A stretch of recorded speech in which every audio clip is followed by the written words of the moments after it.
Hey guys, welcome back to my channel, and we are going to be talking about how to find your research. Stay tuned.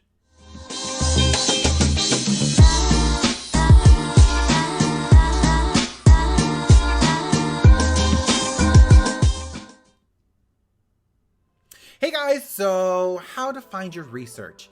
This is a very difficult topic nowadays. Do you know why? Because everyone keeps recreating old styles. You know how trends always keep coming back again and again?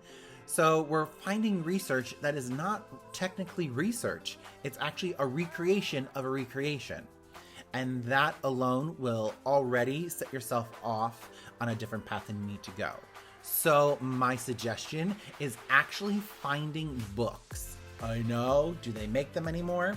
And find books and real photos of people. So ask your grandparents, ask your parents' parents, ask your parents even, if they have photos of them when they were growing up. This is the perfect time to start making an archive so you actually have real references to how people wore their hair.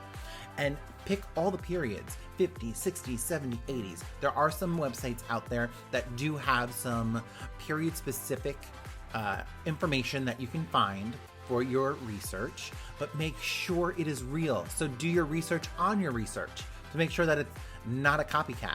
Because I know, just like the pinup doll has come back several times over, and now they actually have like bright colors in them and, you know, the victory rolls. But we want a period piece. We're going to want to go back and actually see how they did it. So this is from the roller sets that they use, if they used pin curls, because most of the styles that we create come from actually hand doing it. So pin curls and roller sets. So everything comes from there. So we need to, as professional artists, know where it came from. From any, I don't care if you work in a salon or if you work in theater or if you work in television and film, you need to know your periods. You need to know where it came from. You have to have the information so you can pick your own decisions. So if you're working on set and they're doing a 1940s piece, you're gonna have that information and you're gonna be called again and again to do it over. Period pieces are huge right now. We have all different types of shows, from, you know, Boardwalk Empire to Hollywood to any type of period that there is out there, that you need to be period specific. The hair literally puts everyone into the period. The clothes, costumes and hair can really do it. And then hats. Know your hats. Know how they're placed on. Funny story. Someone was doing a photo shoot and I wasn't on set for it, so they actually put the hat on backwards. And of course, you know, the camera department and the director had no idea that the hat was on backwards, except for people who actually knew. And I got a lot of slack from it, I'm not even gonna lie, even though I had nothing to do with it. So make sure you do your due diligence and know where your research is coming from.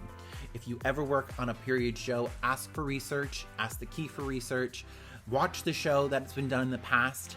Like, make sure you know the period and how to get there so that you can prepare your kit to be the same. Did they use hot rollers at the time? Did they use pin curl sets for the full thing? Do you need to bring your oven for their heads? So you really need to know where you're getting your information from so you can be period specific. You just cannot go out there and find some images that you think are pretty and then just put them up. You need to have the pictorial information so that you know how it was done. So first and foremost, knowledge is power, and you can only grow by having more knowledge. Make sure you do your homework. If you don't do your homework, you're not a good hairdresser. So you should know how to make it grow. Thanks, guys.